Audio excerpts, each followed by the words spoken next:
નમસ્કાર મિત્રો, નસવાડી અને કવાંટ રોડ પર એટલે કે ખાનાણીયા ગામમાં જે મોટી દુર્ઘટના સર્જાઈ છે. દુર્ઘટનાની અંદર એસટી ડ્રાઈવરના બસ કંડક્ટરને ગંભીર ઈજા થઈને તાત્કાલિક વડોદરા રેફર કરવામાં આવ્યા છે.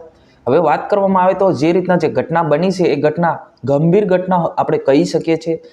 મિત્રો, વિડીયોના અંત સુધી જોજો ને આપણી ચેનલ પર નવા આવો તો ચેનલને સબસ્ક્રાઇબ કરીને લાઇક કરી નાખજો. મિત્રો, તમને ખબર છે આપણે ગુજરાતની જે પણ માહિતી હોય, જે તો ઘટના હોય, તાત્કાલિક તમારા સુધી પહોંચાડવાનું કામ અમે કરી રહ્યા છે.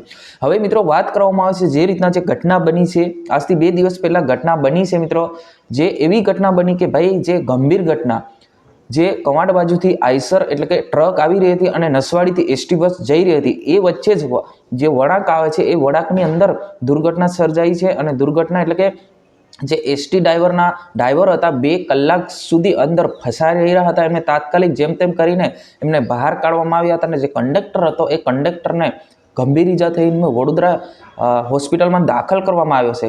ખરેખર મિત્રો, જે રીતના આ ઘટના બની હતી, જે ઘટના એટલે વડાક છે ત્યાં આગળ ખાંડાણીયા ગામમાં, તો કવાંટ બાજુથી જે ભાઈ આવી રહ્યા છે ટ્રકવાળા અને નસવાડી તરફથી જે એસટી બસ જઈ રહી હતી, ત્યારે જે વળાંક છે વળાંકની અંદર જ જે એસટી ડ્રાઈવરે એને સાઈડ કાપવાની કોશિશ કરી, પરંતુ છેવટે એમને સ્ટેરિંગ કાબુ ગુમાવતા જે ટ્રક અને ડ્રાઈવર વચ્ચે જોરદાર ટક્કર થઈ. અને ટક્કરની અંદર બંને જે ડ્રાઈવરો છે, એ જે એસટી ડ્રાઈવર અને કંડક્ટર, એ બંનેને ઈજા થઈ હોવાના સમાચાર જે રીતના માહિતી મળી છે એ જ રીતના તમારા સુધી પહોંચાડવાનું કામ હું કરી રહ્યો છે. અને જે ટ્રકનું જે આગળનું જે ભાગ જે બધો જે દબાઈ ગયો અને જે એસટી બસનો જે ભાગ હતો એ પણ દબાઈ ગયો. એટલે ઘટના એટલી ભયાનક હતી કે તમે જોઈ ના શકો, એટલી ભયાનક હતી. આ તો ભગવાનના કૃપાથી કે જે અંદર લોકો જે છે એમને ભગવાને બચાવી લીધા છે. જ્યાં મિત્રો આજની વિડીયોની અંદર બસ આટલું. તમારે શું કહેવું છે જરૂરથી કોમેન્ટ કરીને બતાવજો.